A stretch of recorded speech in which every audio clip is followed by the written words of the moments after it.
اعوذ باللہ من الشیطان الرجیم بسم اللہ الرحمن الرحیم سلام علیکم۔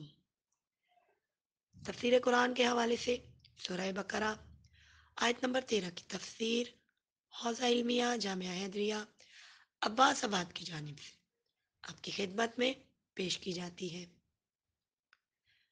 وَإِذَا قِيلَ لَهُمْ آمِنُوا كَمَا آمَنَ النَّاسُ قَالُوا أَنُؤْمِنُ كَمَا آمَنَ السُّفَهَاءُ أَلَا إِنَّهُمْ هُمُ السُّفَهَاءُ وَلَكِنْ لَا يَعْلَمُونَ۔ ترجمہ۔ اور جب ان سے کہا جاتا ہے کہ جیسے دوسرے لوگ ایمان لائے ہیں تم سب بھی ایمان لے آؤ، تو کہتے ہیں جس طرح بے وقوف لوگ ایمان لے آئے ہیں کیا ہم بھی ان کی طرح ایمان لے آئیں؟ جان لو کہ یہی لوگ بے وقوف ہیں لیکن اس بات کا علم نہیں رکھتے ہیں۔ منافق لوگوں کی منافقت جب ظاہر ہو جائے اور انہیں حقیقی اسلام قبول کرنے کی دعوت دی جائے اور کہا جائے کہ جیسے باقی لوگ بھی دل سے ایمان لے آئے ہیں تم بھی ایمان لے آؤ،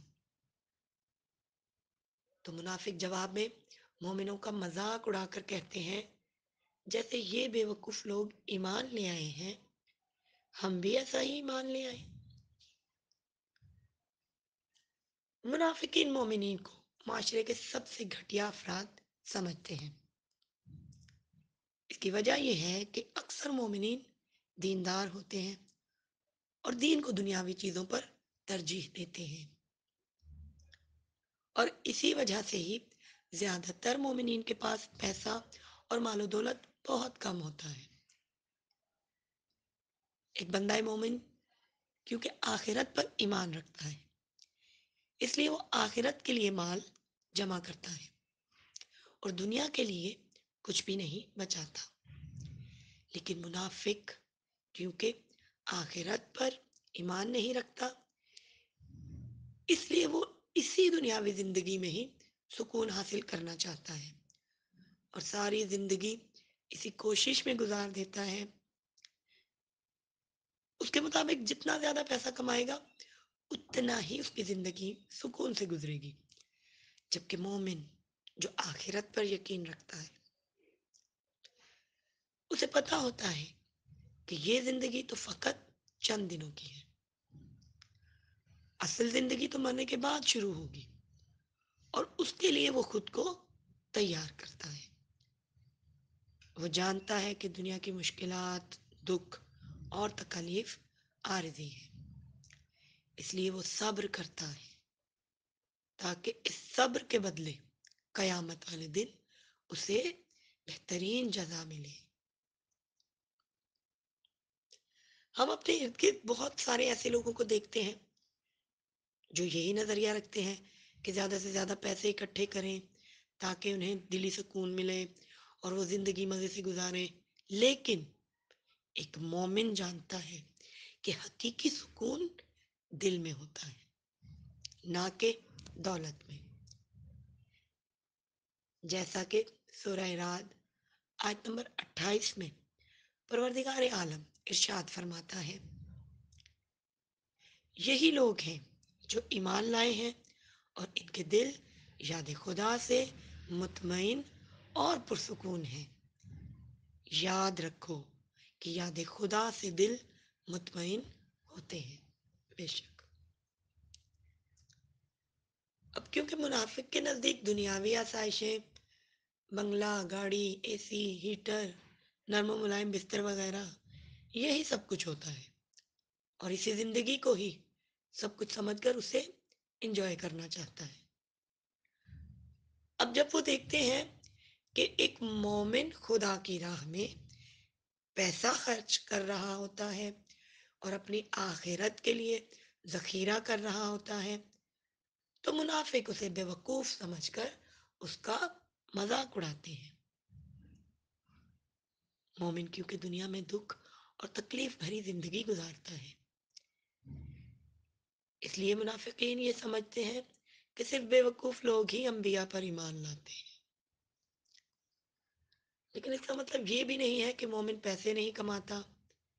مومن محنت کر کے پیسے کماتا ہے اور اپنی ضرورت کے پیسے نکال کر باقی خدا کی راہ میں دے دیتا ہے۔ منافقین مومنوں کو اسی لیے بیوقوف کہتے ہیں کیونکہ وہ دولت اکٹھی نہیں کرتے۔ قرآن ان منافقین کے بارے میں کہتا ہے، سورہ توبہ آیت نمبر 79، جو لوگ خیرات کرنے کی وجہ سے مومنین سے مسخرہ کرتے ہیں، کیونکہ مومنین کے پاس صرف محنت کی کمائی ہوتی ہے جو وہ خیرات کر دیتے ہیں۔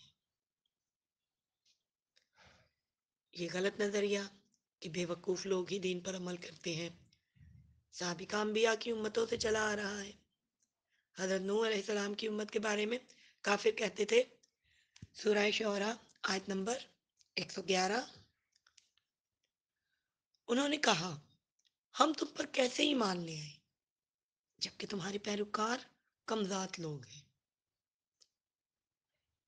اب یہ بھی آپ سب نے دیکھا ہی ہوگا کہ غریب لوگ ہی دین پر زیادہ عمل کرتے ہیں، اور کافر یہی اعتراض کرتے تھے کہ ہم کیسے غریبوں کے ساتھ بیٹھ جائیں جبکہ ہم امیر ہیں، وہ غریب ہیں۔ آج کل بھی دین پر عمل کرنے والے لوگوں کا مذاق اڑایا جاتا ہے، فرق صرف اتنا ہے کہ پہلے انہیں ارذل، کمزاد، کمینے یا سفہا کہا جاتا تھا، اور آج کل انہیں پسماندہ اور جاہل وغیرہ کہا جاتا ہے جو پرانے زمانے میں زندگی گزار رہے ہیں۔ لیکن قرآن مومنین کا دفاع کرتے ہوئے کہتا ہے کہ بے وقوف مومنین نہیں ہیں بلکہ وہ منافق ہیں جو اسی دنیاوی زندگی میں ہی سکون ڈھونڈتے پھر رہے ہیں۔ پھر فرمایا کہ وہ اس بات سے لا علم ہیں۔ اس آیت سے پہلے 2 مرتبہ لا یشعرون، انہیں شعور نہیں ہے کا لفظ استعمال ہوا ہے، لیکن اس آیت میں لا یعلمون، وہ علم نہیں رکھتے آیا ہے۔ علم اور شعور، سمجھ بوجھ میں تھوڑا سا فرق ہے۔ انسان پہلے علم حاصل کرتا ہے، پھر اس کے پاس شعور آتا ہے، یعنی باشعور انسان علم رکھتا ہے، لیکن یہ ضروری نہیں کہ علم رکھنے والا باشعور بھی ہو، بلکہ وہ بے شعور بھی ہو سکتا ہے۔ یعنی ہو سکتا ہے ایک بندے کے پاس علم ہو لیکن سمجھ بوجھ نہ ہو۔ پچھلی آیات میں کہا گیا ہے کہ ان کے پاس شعور نہیں ہے، یعنی ممکن ہے کہ وہ جانتے ہوں لیکن سمجھ نہ پاتے ہوں، اور یہاں یہ کہہ دیا کہ شعور تو اپنی جگہ، وہ علم ہی نہیں رکھتے۔ منافق اپنے آپ کو ہوشیار اور عقل مند سمجھتے ہیں جبکہ مومنین کو بے وقوف، سادہ لوگ اور دھوکہ کھانے والے سمجھتے ہیں۔ صفحہ صفیح کی جمع ہے۔ صفیح کا لفظی معنی ہے ہلکا، احمق اور بے وقوف آدمی کو صفیح اس لیے کہا جاتا ہے کیونکہ اس کی عقل ہلکی ہوتی ہے۔ دین اسلام میں صفیح کے لیے علیحدہ سے احکام موجود ہیں۔ علم فقہ کی اصطلاح میں صفیح ایسا بندہ ہے جو سستی چیز مہنگی خرید لائے یا مہنگی چیز سستی بیچ دے، اسے معاملات کا پتہ نہ چلتا ہو اور لوگ آسانی سے اسے لوٹ لیتے ہوں۔ حقیقت میں منافق لوگ ہی صفیح ہیں جو گھاٹے کا سودا کرتے ہیں، ہمیشہ کی سکون بھری زندگی بیچ کر دنیا کی دکھوں بھری عارضی زندگی میں وقتی سکون خریدتے ہیں۔ اور آج کل کے والدین بھی اپنی کم علمی کے باعث بچوں کو فقط پیسہ کمانے کے لیے تعلیم دلواتے ہیں تاکہ وہ اس دنیا میں سکون سے زندگی گزار سکیں۔ اس سے بچوں کے پاس ڈگری تو آ جاتی ہے لیکن شعور نہیں آتا، کیونکہ اسے بار بار بتایا جاتا ہے کہ اچھے نمبر لوگے تو ہی اچھی نوکری ملے گی، اس لیے وہ صرف نمبر حاصل کرنے کے لیے پڑھتا ہے۔ ایسے بچے بڑے ہو کر انسان بننے کے بجائے پیسہ کمانے والی مشین بن جاتے ہیں، سکون حاصل کرنے کے لیے اپنا سکون برباد کرتے رہتے ہیں۔ پھر جب عمر گزر جاتی ہے تب پیسہ تو ہوتا ہے لیکن جسم بوڑھا ہو چکا ہوتا ہے، پھر بوڑھا اور بیمار جسم سکون کہاں سے لائے؟ تب جا کر انسان سمجھتا ہے کہ سکون کرنے کی عمر تو سکون ڈھونڈنے میں گزار دی، جبکہ سکون تو اللہ سے گفتگو کرنے، اسے حال دل سنانے اور اسی کے ساتھ جڑے رہنے میں ہی تھا۔ جزاک اللہ خاگران، دعا کرتے ہیں کہ پروردگار عالم ہمیں حقیقی معنوں میں تعلیمات قرآن کو سمجھ کر ان پر عمل کرنے کی توفیق عطا فرمائے۔ الہی آمین۔ السلام علیکم ورحمۃ اللہ وبرکاتہ۔